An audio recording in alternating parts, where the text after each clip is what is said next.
isi modra potane. Ebo arte tamni sangan sota matamarati utrana edra Joseph erati mraman godiem berngata trumi evatranyo. Wasiretim masmana mate epo yewai mate elme isi modra tertane. Albati helo de opatapo masmana e jumure deme totom pumurbe. Ebedeme upo tami isi modra helpe. U edra tam helati manata uta ilam pulwe yuye atrebo.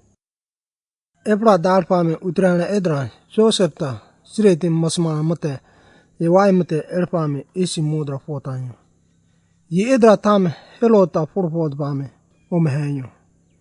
Ebdme koko ita mungo yamayo lo tabo yetre yu hapame mono atrano obla matre atran yu ta mikadeb duredme yu eje ipo Egypt mo durutre na tabo namasmana ye sisra mwabo